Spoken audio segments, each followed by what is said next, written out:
All right. I'm Justin Vipperman, as most of you know.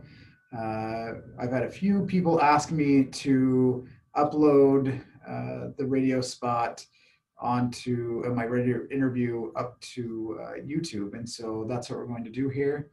Hang with me for just a second as I get this up and shared.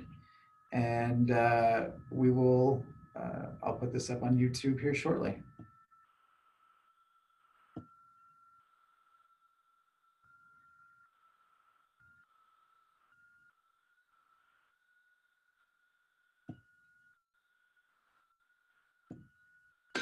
Thank you for plugging into this Family Life News podcast, streaming issues-driven, family-focused news. What is the real history behind the Confederate flag? I get this question a lot. Basically, the Confederate flag that we know of today is actually called the Southern Cross. That flag was not the Confederate flag. That flag is a later iteration of a battle flag that we know of. Not a lot of soldiers fought under that flag because it came out so late in the war. It was only used for roughly 3 months of the war. And so a lot of soldiers didn't fight under that. The one that they mostly fought under was that first flag, which we called the first national flag of the Confederacy. There's a strong contingency of people that say that this is part of their heritage, but then there's also another strong contingency that say that this is a symbol of hate. How should we view the Confederate flag? Yeah, that's a difficult question, and one that I've been answering a lot recently. So here's the thing. The Confederate flag, as we know it, was really picked up by the Ku Klux Klan early on after the war. And it's not even that flag. They used the battle flag out of Virginia, which was square, and old Confederate soldiers would dress up in sheets to look like ghosts carrying that flag called the Southern Cross, the one that we know closely related to the Confederate flag today, to scare freemen, black former slaves. And so that's really the history behind it, which then turns into really a racialized flag, a flag that is more about terrorizing African Americans, which during that time would have been lynching, burning homes, things of that nature. However, the bad part is that as we go throughout time, we see this flag being used in a lot of different ways by neo-Nazis, the KKK, things like that. But then within the 1960s, we start to see this resurgence of the flag again in popular culture. One of the biggest ones is the Dukes of Hazzard, using it on the General Lee. It really becomes a symbol of Southern culture, and therein lies the problem. Here's where we're sitting, is that as we have used this flag as a symbol of hate, we've also used it as a symbol of Southern culture. And so we are sitting in a time where we really need to look at both sides and see where we sit. If you're asking me what my opinion of that is, we need to be talking to one another across lines. We need to be understanding that this flag to some means hate, and this flag means Southern culture to others. And coming across is, look, I understand that this can be offensive. I understand that this hurts you. And so maybe I won't fly it. Or I'm going to understand that this is these things, but it means more to me of a symbol of Southern culture, and so I will fly it. But understanding both sides, I think, is the way to go.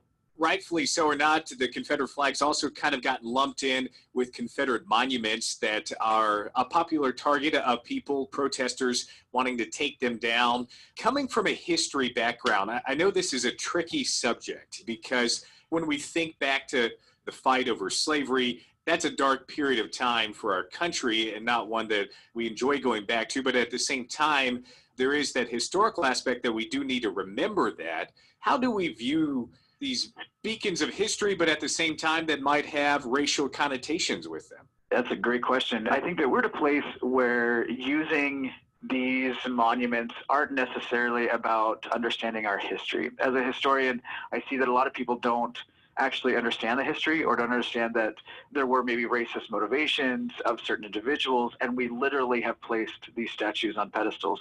And so maybe understanding where those come from. I'm not necessarily in the camp of pulling them down, but I'm also not really for keeping them up either. I think that we need to find a way to be able to display those things, but maybe provide the context around it. And so just like we're talking about with the Confederate flag, understanding the history of this person. A few nights ago, my wife asked me, where does it stop? Do we take down monuments of Washington? And that's a great question, and I don't really have the answer. for that, what I do think is that we need to understand the history and the context around that person. We all have this background that could be difficult, that we don't really want to share. And a lot of our founders have done a great job of doing those things for us, of setting those things up. And so we can't tear those things down. However, Confederate monuments are different because they were born out of the 1900s, 1920s. It's not an era of Civil War. It came up after. And so where do we stand? And I think that having the discussion is really the best place. Is it providing more context? Potentially.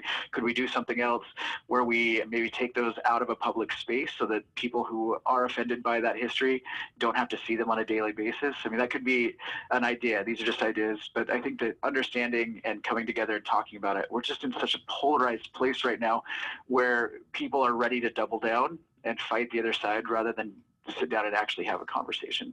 Anything else that you'd like to add for our listeners or that you'd like to leave us with? One of the things that I get asked a lot is about the lost cause doctrine with the Civil War and this idea of states' rights. And I know that potentially that is an issue, but the lost cause doctrine comes out of 2 and 3 years later after the war, that all of a sudden it's this idea of states' rights. And I think that we need to understand that when we're talking about the Confederacy, they were trying to break away from the United States. This is a big deal.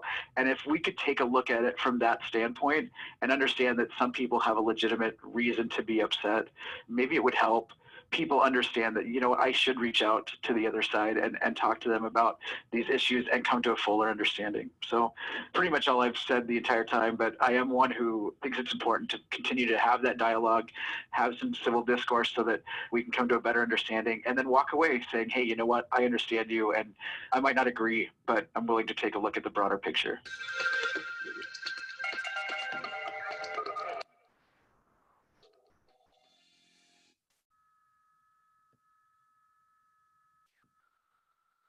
All right, so that is the article or the interview that I did for the Family Life Network out of New York and Pennsylvania. I think is the two places that they broadcast to.